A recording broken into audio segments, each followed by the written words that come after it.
कधी विचार केलाय की आपण ज्या रोजच्या साध्या सोप्या गप्पा मारतो त्यांच्या मागेही काही छुपे नियम असू शकतात? ऐकायला विचित्र वाटतं नाही का? पण आज आपण याच नियमांबद्दल बोलणार आहोत. बरं, विचार करा. एखाद्या पार्टीचं किंवा समारंभाचं चित्र डोळ्यासमोर आणा. तिथे ज्या गप्पा रंगतात त्या वरवर पाहता कशाही विस्कळीत वाटतात, हो ना?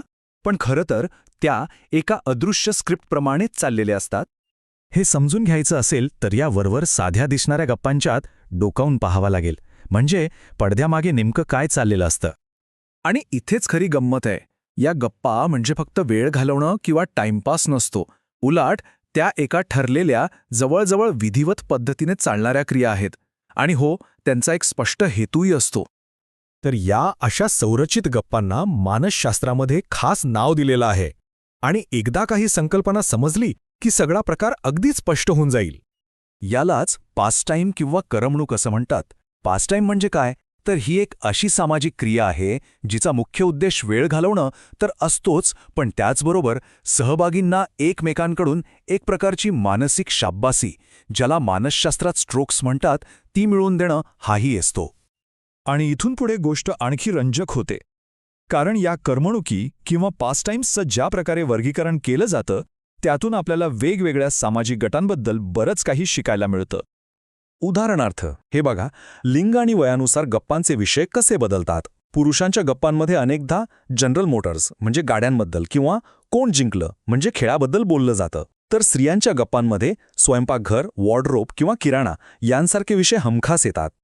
आणि गंमत म्हणजे एकाच विषयावर जसं की PTA किंवा मुलांच्या पालकांमधील चर्चा वेगवेगळ्या मानसिक पातळ्यांवर वेगवेगळ्या प्रकारे होते. म्हणजे बघा, बालबाल स्तरावर गप्पांचा रोख ह्या अविचारी पालकांना कसं सांभाळायचं असा असतो. प्रौढ स्तरावर सुशिक्षित तरुण आयांमध्ये अधिक औपचारिक चर्चा होते. आणि पालक स्तरावर जरा वयस्कर लोक किशोरवयीन मुलांची गुन्हेगारी यावर बोलतात. पण थांबा, यामागचं मानसशास्त्र आणखी खोल आहे. या करमणुकींचं वर्गीकरण त्यांच्या मानसिक कार्यावरूनही करता येतं. म्हणजे काय? तर गप्पा मारणारे लोक समस्येचं मूळ बाहेरच्या जगात शोधतायत की स्वतःमध्ये, यावरूनही त्यांचे प्रकार पडतात. याला म्हणतात प्रक्षेपित किंवा प्रोजेक्टिव्ह पास्टाईम. यात लोक समस्येचं खापर बाहेरील गोष्टींवर फोडतात.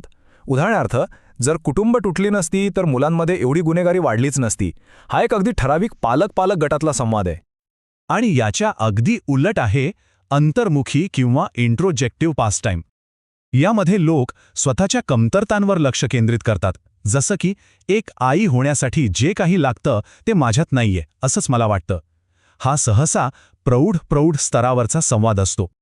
बरं, मग या सगळ्यामुळे एक महत्त्वाचा प्रश्न समोर येतो की फक्त वेळ घालवण्यापलीकडे या पास्टाईम्स खेळण्याचा खरा फायदा तरी काय असतो?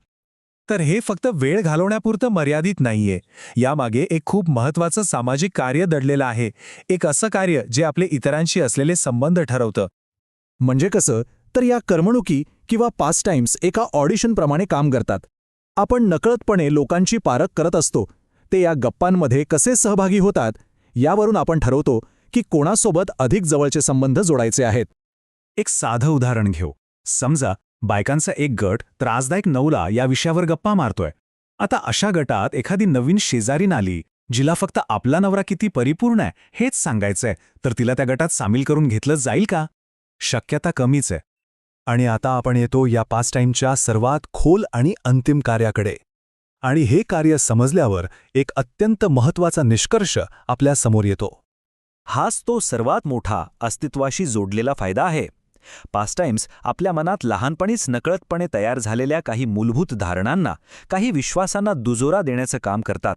यालाच पोझिशन असं म्हटलं जातं. हे उदाहरण पाहिल्यावर हे अधिक स्पष्ट होईल. ज्या व्यक्तीची मनात सगळी मुलं वाईट असतात अशी पोझिशन आहे, ती व्यक्ती कठोर पालकाची भूमिका निभावेल. ज्याची पोझिशन इतर सगळी मुलं वाईट आहेत अशी आहे, तो नीतिमान पालक बनेल. सगळी मुलं दुःखी असतात ही पोझिशन लाड करणाऱ्या पालकाच्या भूमिकेकडे नेते.